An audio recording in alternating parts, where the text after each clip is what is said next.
The true story of the three little pigs. Everybody knows the story of the three little pigs, or at least they think they do, but I'll let you in on a little secret. Nobody knows the real story because nobody has ever heard my side of the story. I'm the wolf, Alexander T. Wolf. You can call me Al. I don't know how this whole big bad wolf thing got started, but it's all wrong. Maybe it's because of our diet. Hey, it's not my fault wolves eat cute little animals like bunnies and sheep and pigs. That's just the way we are. If cheeseburgers were cute, folks would probably think you were big and bad too.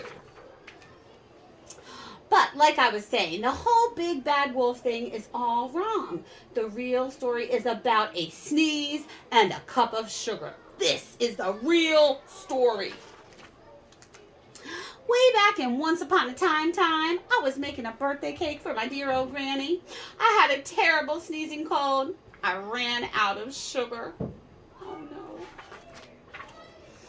So I walked down the street to ask my neighbor for a cup of sugar.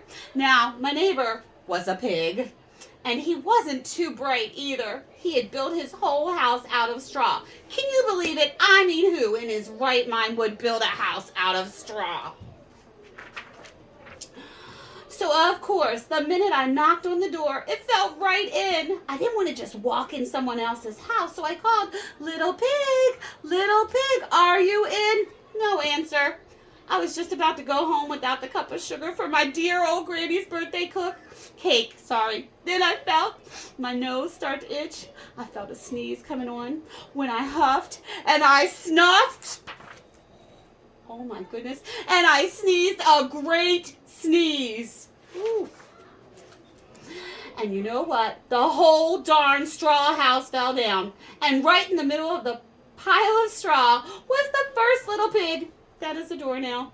He had been home the whole time. It seemed like a shame to leave a perfectly good ham dinner lying there in the straw, so I ate it up. Think of it as a big cheeseburger just lying there. Bet you'd eat it too. I was feeling a little better, but I still didn't have my cup of sugar, so I went to the next neighbor's house. This neighbor was the first little pig's brother. He was a little smarter, but not much. He had built his house out of sticks. I rang the bell on the stick house. Nobody answered. I called, Mr. Pig! Mr. Pig, are you in? He yelled back, go away, wolf. You can't come in. I'm shaving the hairs on my chinny chin chin. I had just grabbed the doorknob when I felt a sneeze coming on. I huffed and I snuffed and I tried to cover my mouth, but I sneezed a great sneeze, and you're not going to believe it, but in this guy's house, it fell down just like his brother's. When the dust cleared, there was the second little pig, dead as a doornail. Wolf's honor. No, now you know. Food will spoil if you just leave it out in the open, so I did the only thing there was to do. I had dinner again. Think of it as a second helping. I was getting awfully full, but my cold was feeling a little better, and I still didn't have that cup of sugar for my dear old granny's birthday cake.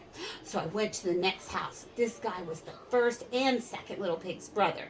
He must have been the brains of the family. He had built his house of bricks. I knocked on the brick house. No answer. I called, Mr. Pig! Mr. Pig! Are you in? And do you know what that rude little porker answered? Get out of here, wolf. Don't bother me again. Talk about impolite. He probably had a whole sack full of sugar, and he wouldn't give me even one little cup for my dear, sweet old granny's birthday cake. What a pig. I was just about to go home and maybe make a nice birthday card instead of a cake when I felt my cold coming on. I huffed and I snuffed and I sneezed once again. Then the third little pig yelled, and your old granny can sit on a pin. Ooh. Now, I'm usually a pretty calm fellow, but when somebody talks about my granny like that, I go a little crazy. When the cops drove up, of course I was trying to break down this pig's door. And the whole time I was huffing and puffing and sneezing and making a real scene. The rest, as they say, is history. the news reporters found out about the 2 pigs I had for dinner. They figured a sick guy going to borrow a cup of sugar didn't sound very exciting, so they jazzed up the story with all that huff and puff and blow your house down. And they made me the big bad wolf. That's it, the real story. I was framed.